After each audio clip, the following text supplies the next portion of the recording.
नमस्ते, welcome back to my channel. इस video में आप देखेंगे बहुत ही सुंदर ड्रेप ड्रेस का ट्यूटोरियल। बहुत ही आसानी से ये ड्रेस आप 4 या 5 साल की बेबी के लिए बना सकते हैं। इसके लिए ये मेज़रमेंट इस तरह से रहेंगे। आप यहाँ अपने मेज़रमेंट रख के इस मेथड को फॉलो करके इजीली ये ड्रेस बना सकते हैं। इस ड्रेस के लिए यहाँ ये फैब्रिक इस तरह से रहेगा। टाफीटा ये मैंने 2 मीटर लिया है, अस्तर 2.5 मीटर है और ये जो नेट है एम्ब्रॉयडर्ड वो है 1.5 मीटर की। ये आप अपने दुपट्टे के अकॉर्डिंग रख सकते हैं, दुपट्टे की लेंथ के अकॉर्डिंग। उसके बाद में हम सबसे पहले स्कर्ट की कटिंग करेंगे। तो स्कर्ट की कटिंग में ये जो टाफीटा का फैब्रिक है उसे सिंगल लेयर में हमें निकालना है। ये इसकी विड्थ है, इसकी विड्थ 60 इंच की होती है जो अम्ब्रेला के लिए काफ़ी अच्छी होती है। यहाँ हम फैब्रिक को देखिए इस तरह से सिंगल करना है। उसके बाद में इसे तेजा फोल्ड कर देंगे। इस तरह से तेजा फोल्ड करने के बाद कमर और इसका घेरा मार्क करना है। यहाँ पर कमर में प्लीट्स आएगी, तो जितनी भी आपकी कमर है उसको 4 से डिवाइड कीजिए। तो 21 इंच की कमर को 4 इंच से डिवाइड करते हैं तो लगभग 5.25 इंच आता है और इसे मैं यहाँ पर बढ़ा के 15 इंच पे रखने वाली हूँ और यहाँ से 16 इंच पे सिलाई का मार्जिन 1 इंच यहाँ पर लिया है और इस तरह से 16 इंच की सीधी लाइन ड्रॉ करेंगे और फिर उसके बाद में कर्व देंगे। कर्व देने के बाद ये हिस्सा थोड़ा बढ़ जाता है। हल्का सा यहाँ से गोलाई का शेप दिया है। गोलाई का शेप देने के बाद यहाँ से जो स्कर्ट की लेंथ है वो यहाँ हमें मार्क देना है सिलाई का मार्जिन ऐड करने की बाद। टोटल लेंथ 36 इंच है और 10 इंच इसमें चोली की कट हो जाएगी और 1.5 इंच बेल्ट की लेंथ कट हो जाएगी। तो इस अकॉर्डिंग इसका स्कर्ट का ये जो लेंथ है वो यहाँ से हमें ड्रॉ करना है और ऐसे कमर और ये जो लेंथ है, लेंथ के अकॉर्डिंग जो घेरा है वो हमें कट करना है। यहाँ पर ये कमर के हिस्से में प्लीट्स आएंगी, इसलिए इसकी कमर काफ़ी ज़्यादा ली है हमने। अभी देखिए ये सिंगल लेयर में लिया था तो ये एक ही हिस्से का यानी फ्रंट या बैक दोनों में से एक पार्ट का ही ये हिस्सा निकला है स्कर्ट का। यहाँ से दूसरी साइड में यहाँ से हम दूसरा पार्ट निकालेंगे।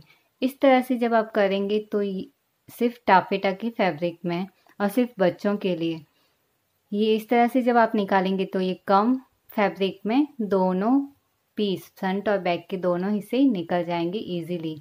तो इस तरह से दोनों मैंने इस तरह यहीं पर प्लेस किया है और कट भी कर दिया है। बाकी का जो फैब्रिक बचता है उसको हम चोली के पार्ट में यूज़ करेंगे।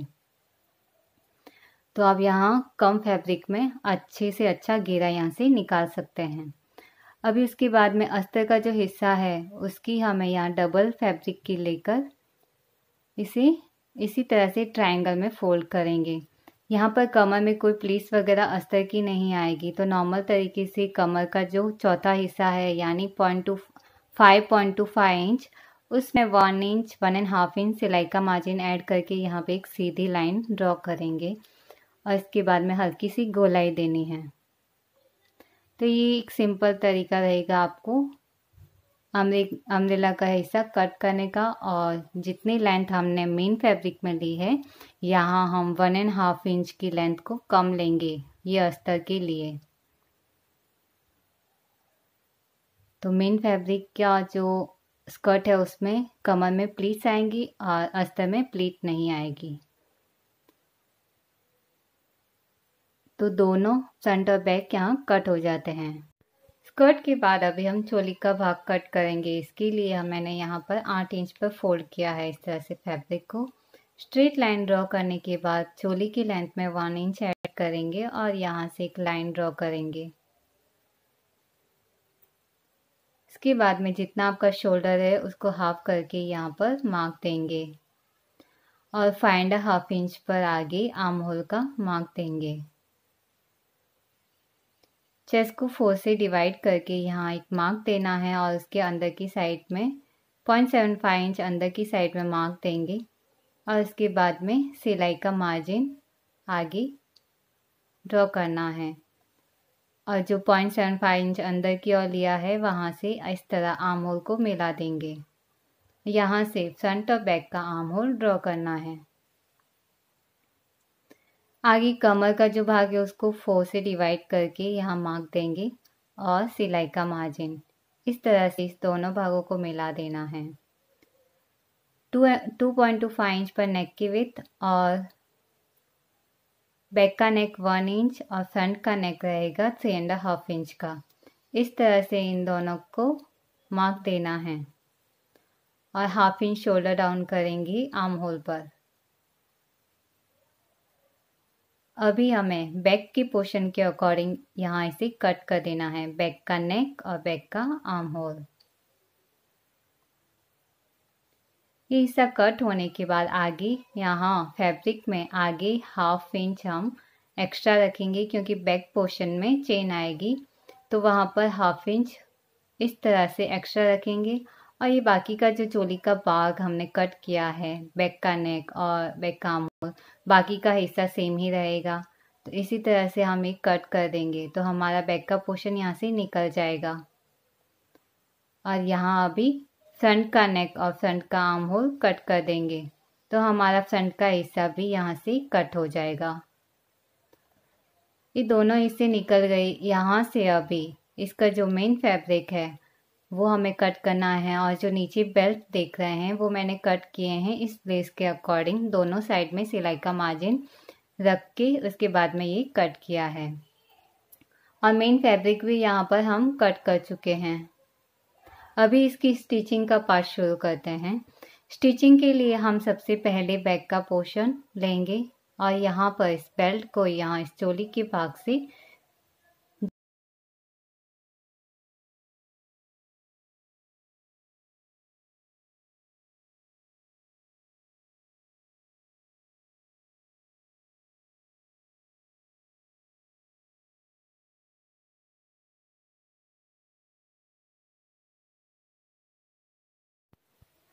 बैक पोर्शन में यहाँ बेल्ट को ज्वाइन करने के बाद ये जो हिस्सा इस तरह से रहेगा, यहाँ पर हमारी जो लेस है उसे अटैच करना है। इस तरह से जहाँ पर ये जॉइंट है एग्जैक्ट उसी के ऊपर, और जो सिलाई का मार्जिन है वो नीचे की साइड में रहेगा। और इसी जो जॉइंट दिख रहा है एग्जैक्ट वहीं पर यहाँ से इसकी सिलाई लेना शुरू करेंगे और दूसरी साइड में भी फिर इसको सिलाई लेकर यहाँ पर अटैच कर देना है। तो इस तरह ये हमारी लेस अटैच हो जाएगी बैक पोर्शन में। अब इसको सेंटराइज करके बराबर से सेट करना है एग्जैक्ट इसके सेंटर के भाग में, और वहाँ पर हमें एक मार्क देना है क्योंकि यहाँ पर आएगी हमारी चेन। जो हमने 1/2 इंच एक्स्ट्रा रखा है सिलाई का मार्जिन वो चेन के लिए, तो यहाँ हमें एक मार्क देना है। और सेंटर के हिस्से में ये मार्क देने के बाद इस मार्क के दोनों साइड में हम एक सिलाई ले लेंगे। ये सिलाई इसलिए लेनी है क्योंकि यहाँ पर अस्तर और मेन फैब्रिक दोनों हैं और ये बीच का हिस्सा हम कट करेंगे जो मार्क दिया है, तो ये जो फैब्रिक है मेन फैब्रिक और अस्तर दोनों एक दूसरे से अटैच हो जाए। तो अभी यहाँ इसे कट करेंगे सेंटर से और फिर इसके बाद में यहाँ पर हमारी इनविजिबल चेन अटैच होगी। इस तरह से ये जो इनविजिबल चेन है आपको चेक करनी है इसकी लेंथ, जो हमारी ये चोली की लेंथ है बेल्ट तक, वहाँ तक इस चेन को हमें अटैच करना है। तो मैं यहाँ पर मार्क दे देती हूँ और उसके बाद में इस चेन को खोल के इस तरह से टर्न करना है दोनों साइड में, और जो मार्क है वहाँ पर मैं एक पिन अप कर रही हूँ एग्जैक्ट इस जहाँ तक ये आनी चाहिए। इस तरह से ये टर्न करके दोनों साइड में इस चेन को अटैच करेंगे।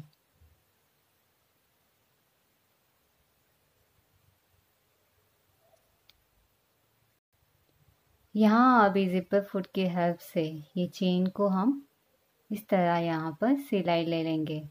जब भी आप इनविजिबल चेन यहाँ पर अटैच करते हैं तो ये जो चेन है इसको इस तरह से आप थोड़ा खोलते हुए आगे इसकी सिलाई लीजिए इस तरह से, तो ये एग्जैक्ट बराबर आएगी आपकी चेन।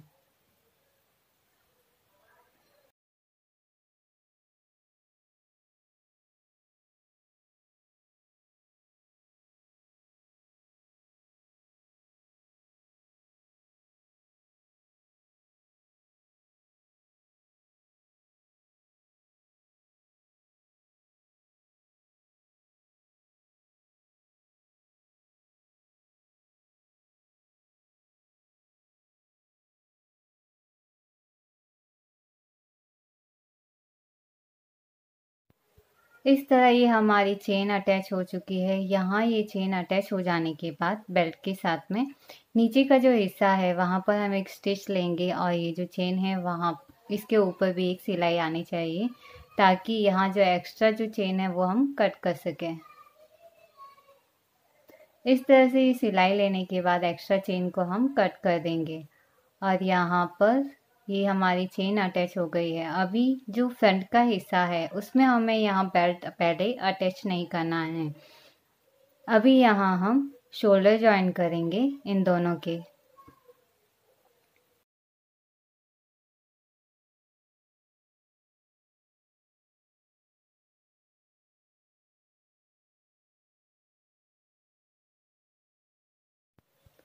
शोल्डर जॉइनिंग के बाद यहाँ जो नेक का हिस्सा है उसको हम उरेब की पट्टी से इसकी फिनिशिंग देंगे। उरेब की पट्टी को यहाँ इस तरह से फोल्ड करके चेन के भाग से यहाँ मेन फैब्रिक यानी राइट साइड में इसको प्लेस करेंगे और पूरे नेक पे इसकी सिलाई देनी है।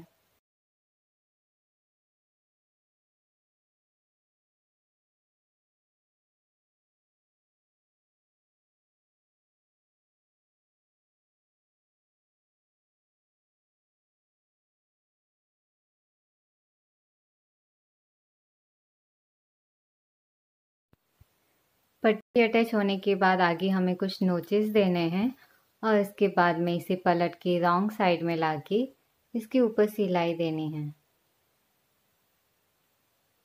इस तरह से ये नेक की फिनिशिंग यहाँ हो जाएगी और जो हमारे आर्म होल है उनकी भी फिनिशिंग इसी तरह से करनी है सेम।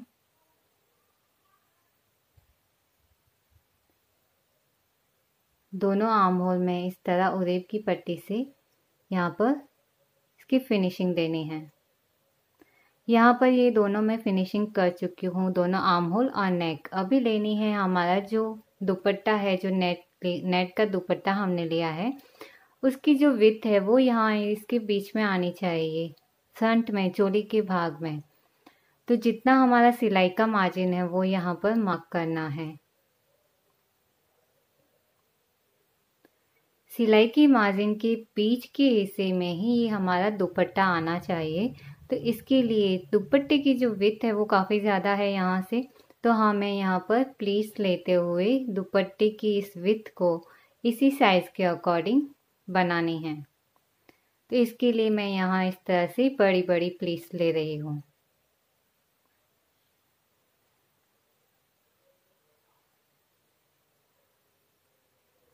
और ये हमारी पूरी दुपट्टे की विड्थ कम हो जाएगी। इसके बीच में जो भी मिरर या एम्ब्रॉयडरी में जो भी कुंदन वगैरह आते हैं उसको हटा देना है।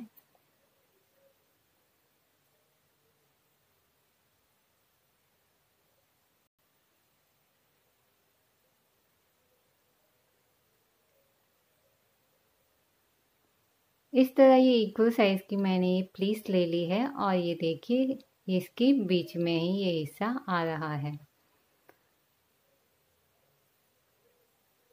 दोनों सिलाई के मार्जिन के बीच में।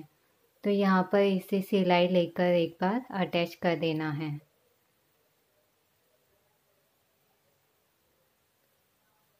जहाँ पर दुपट्टे की ये प्लीस लेते हुए हमने ये सिलाई ली है उसी के ऊपर हमारी ये दूसरी सिलाई भी आनी चाहिए। अभी ये दुपट्टा हमारा यहाँ पर अटैच हो गया है। अभी देखिए इसके आगे का प्रोसेस, ऊपर का जो ये हिस्सा है वहाँ हम आगे इन प्लीस को नीचे एक हाथ से पकड़ के रखा है इनकी प्लीस को, दूसरे हाथ से आगे यहाँ पर हमें ये प्लीस जमाते हुए जाना है, बराबर अरेंज करते हुए उसी डायरेक्शन में। और जैसे नीचे प्लीस ली हुई है उतनी ही प्लीस ऊपर आएगी, पर वो सारी एक दूसरे से जुड़ी हुई रहेगी। जैसे आप साड़ी पहनते हैं तो नीचे की जो प्लीट्स पकड़ी जाती है, तो उसी तरह से आपको ये सारी प्लीट्स पकड़नी है। मैंने एक हिस्से में ये प्लीट्स लेकर पिनअप किया है ताकि इजीली दूसरी साइड की यहाँ मतलब आगे का जो प्लीट्स है उसे मैं सही तरीके से पकड़ सकूँ सही वे में। और इन दोनों को अब मिलाकर यहाँ पर देखिए आपको चेक करना है कि आपकी जो प्लीट्स है वो बराबर साइज़ में आई है या नहीं और सही फिनिशिंग के साथ आई है या नहीं। तो यहाँ दूसरी पिन अप कर रही हूँ और इस तरह से देखिए ये सारी ये प्लीट्स ऊपर के हिस्से में इस तरह से पिन अप की है मैंने और ये एक ही शोल्डर में आएगी हमारी। तो जहाँ पर हमने पिन अप किया है वहाँ पर मैं एक स्टिच लेकर इन्हें लॉक कर देने वाली हूँ, सिर्फ दुपट्टे के ऊपर ही। तो यहाँ ये जो प्लीट है आपको सही तरीके से अरेंज करना ज़रूरी है।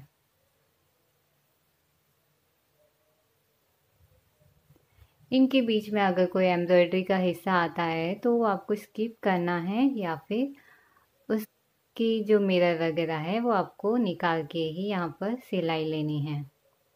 तो यहाँ पर मेरा इतनी सिलाई आ चुकी है जिससे ये सारी जो प्लीट्स हैं वो एक साथ हो जाएगी। तो दूसरी सिलाई लेकर मैं इसे लॉक कर दूँगी।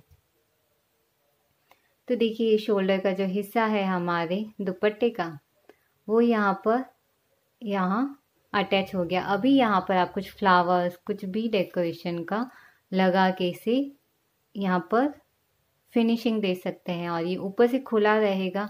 ये बच्चे को पहनाने के बाद इसे आप पिन अप कर दीजिए। सिर्फ ये इसलिए रहेगा क्योंकि कभी ऊपर नीचे ना आया हो शोल्डर से। तो इस तरह से ये दुपट्टा इजीली अटैच होगा।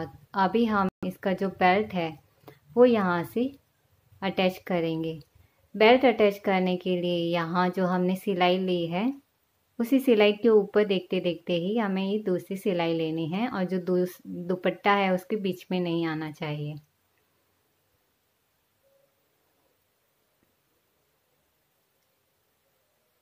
इस तरह से ये बेल्ट यहाँ पर अटैच हो गया है और इस बेल्ट के ऊपर अभी हमें जो लेस है वो अटैच करनी है।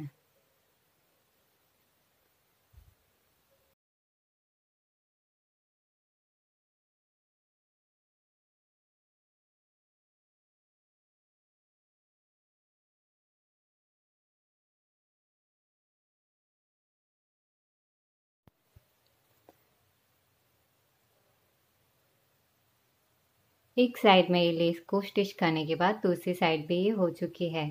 इस तरह से देखिए फ्रंट का हिस्सा भी हमारा फिनिश हो गया है। अभी यहाँ पर ये जो हिस्सा है इसके नीचे आएगा स्कर्ट हमारा और ये हमारा चोली का भाग हम इसे साइड में रख देते हैं। और जो स्कर्ट का भाग है मेन फैब्रिक उसका जो कमर का हिस्सा है जो हमने प्लीट्स लेनी है तो हम यहाँ पर प्लीट्स ले लेंगे। छोटी छोटी प्लीट्स लेनी है और जो सिलाई का मार्जिन है वो हिस्सा छोड़ के हम आगे यहाँ पर इस तरह से प्लीट्स लेंगे।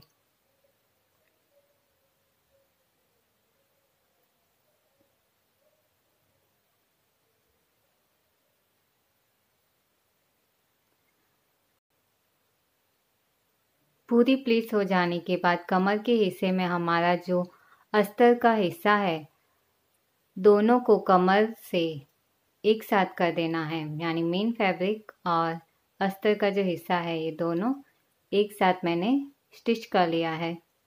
और अभी हमारा ये चोली का जो भाग है वो यहाँ से अटैच करना है। तो ये जो लेस है उसी के पास पास में हम एक मार्क देंगे ताकि हमें मालूम रहे कि ये यहाँ तक इसकी सिलाई आनी चाहिए।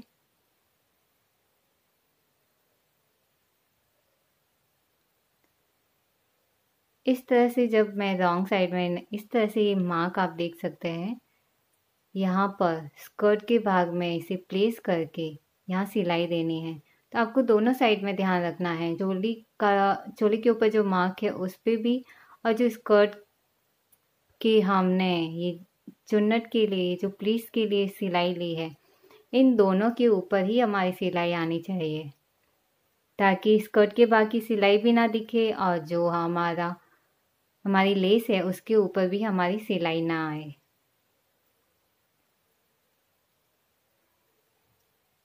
इस तरह से फ्रंट और बैक दोनों पार्ट्स की हमें ये स्टिचिंग लेनी है। तो ये मेरा बेल्ट का जो हिस्सा है यहाँ स्कर्ट के भाग से जुड़ गया है और इसके ऊपर अभी हमें टॉप की स्टिच देनी है। ये टॉप की स्टिच लेते समय इसके नीचे जो सिलाई का मार्जिन है वो मैंने बेल्ट की साइड में रखा है, यानी कि दोनों जो सिलाई के मार्जिन है, चोली का जो सिलाई का मार्जिन है वो भी बेल्ट की साइड में नीचे की ओर रहेगा और स्कर्ट का जो सिलाई का मार्जिन वो ऊपर की ओर रहेगा। दोनों सिलाई के मार्जिन अंदर की ओर हमारे बेल्ट के साइड में ही रहेंगे। टॉप स्टिच देने से ये अच्छे से स्टिफ हो जाएगा और हमारे फ्रंट और बैक दोनों पार्ट यहाँ पर स्कर्ट के भाग से, चोली के भाग से अटैच हो चुके हैं। उसके बाद में हमें नॉर्मली जो फिटिंग की स्टिच होती है वो लेनी है। इस तरह यहाँ पर मैं साइड की फिटिंग की स्टिच ले चुकी हूँ। नॉर्मल तरीके से हमें ये फिटिंग की स्टिच लेनी है और यहाँ पर नीचे का जो घेरा है उनकी भी फिनिशिंग दी है। नीचे का जो मेन फैब्रिक का घेरा है यहाँ पर मैंने कैनवास को अटैच किया है, जिससे इसका फूलापन अच्छे से आएगा। यहाँ हमें कैन लगाने की ज़रूरत नहीं रहेगी। और दुपट्टा जो है ये शोल्डर के भाग से इस तरह से खुला रहेगा। आपको सिर्फ एक पिन अप देना है जिससे ये लॉक हो जाएगा पहनने के बाद में। और चोली के भाग से ये ऑलरेडी अटैच्ड ही है। और पीछे से दुपट्टे की जो लेंथ आपको रखनी है उतनी आप यहाँ पर लेंथ रख सकते हैं। तो इस तरह से आप बहुत ही आसानी से बच्चों की ड्रेप ड्रेस बना सकते हैं। अम्ब्रेला का जो घेरा भी बहुत अच्छा रहेगा और दुपट्टे की कोई झंझट भी नहीं रहेगी और ये बहुत ही अच्छा लुक देगा। अगर वीडियो पसंद आया है तो लाइक ज़रूर कीजिए। कोई सवाल है तो कमेंट कीजिए, सब्सक्राइब कीजिए आगे और नए वीडियोस देखने के लिए। Thank you so much. Bye bye.